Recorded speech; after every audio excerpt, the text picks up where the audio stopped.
شادی کرو اور کامیاب ہو جاؤ۔ آج دینداری کوئی نہیں دیکھتا، آج صرف یہ دیکھ لیتا ہے چونکہ واٹس ایپ،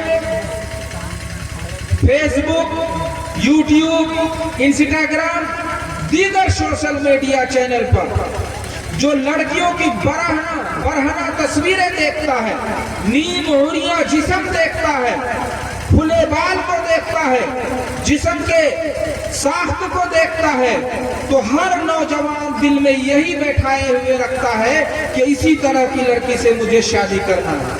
پہلی بے وقوفی تو ان کی یہ ہوتی ہے، ان میں اکثر لڑکیاں جو ہوتی ہیں وہ میک اپ کی ہوئی ہوتی ہے، یاد رکھیے گا، میک اپ کی ہوئی لڑکیاں ہوتی ہیں، اگر ان کا چہرہ دھلا دیا جائے تو یقیناً اس کا شوہر جو ہے پہلی نظر میں اس کو پہچان بھی نہیں پائے گا، یاد رکھیے گا۔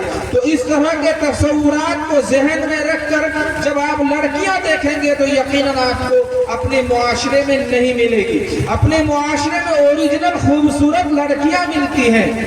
اے نوجوانوں یاد رکھو، ابھی مفتی میثاق صاحب نے بتلایا کہ بچوں کی تربیت کی شروعات اس وقت سے ہو جاتی ہے جب ان کے ماں باپ کا نکاح کا وقت ہوتا ہے۔ وہیں پر لوگ غلطی کر جاتے ہیں، وہیں پر لوگ دھوکہ کھا جاتے ہیں، اور یہ صرف لڑکا والا نہیں کرتے ہیں۔ لڑکا والوں کی ہی یہ سوچ نہیں ہوتی ہے کہ اسے بہت خوبصورت لڑکی ملے، اور لڑکی والوں کی بھی بہت غلط سوچ ہوتی ہے کہ اسے کیسا لڑکا چاہیے، اپ ٹو ڈیٹ لڑکا چاہیے، یعنی جس کا کلین شیو ہو، صفا چٹ، چہرے پر داڑھی واڑی نہیں ہونا چاہیے۔ بہت ساری لڑکیوں تو منہ سے کہہ دیتی ہے کہ انہیں وہ لڑکا پسند نہیں جن کے چہرے پر داڑھی ہو، انہیں مولوی اور حافظ پسند نہیں۔ تو ظاہر سی بات ہے کمی دونوں طرف ہے، خامی دونوں طرف ہے، اسی لیے دونوں طرف کی کمی کو سدھارا جائے، اس کی اصلاح کی جائے۔ تو بیٹی والے بھی دیندار لڑکوں کو ترجیح دیں۔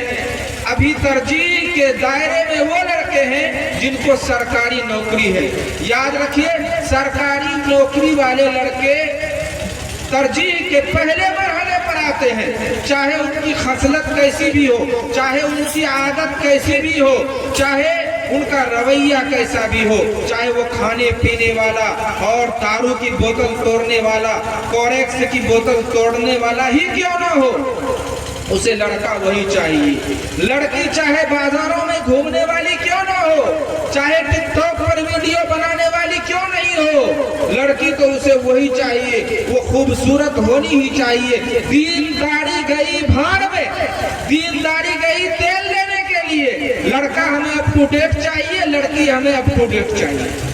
بتلائیے معاشرے کی اصلاح کیسے ہو جائے گی؟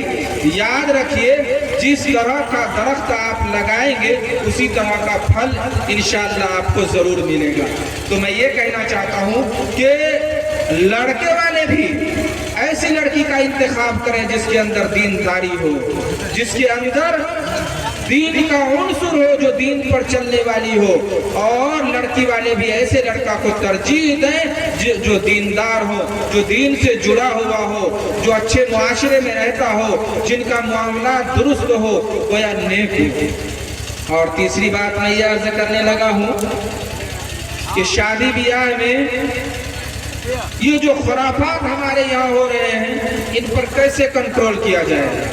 کوئی مولوی صاحب کی بیٹی کی شادی ہو رہی ہے، بیچارہ مجبور ہے، دروازے پر بارات آئی نہیں کہ پٹاخے کی آواز شروع ہو گئی، دھواں دھار پٹاخے کی آواز، اس سے بہت سارے لوگوں کو جسمانی تکلیف بھی ہوتی ہے، کان میں جھنجھناہٹ ہوتی ہے، پردے میں اتنی زور کی آواز ٹکراتی ہے کہ بہت سارے لوگوں کو کان کے ڈاکٹر کے پاس علاج کروانے کے لیے جانا پڑتا ہے، ENT کے پاس جانا پڑتا ہے، اور بہت ساری جگہوں میں اس سے حادثہ بھی ہو جاتا ہے۔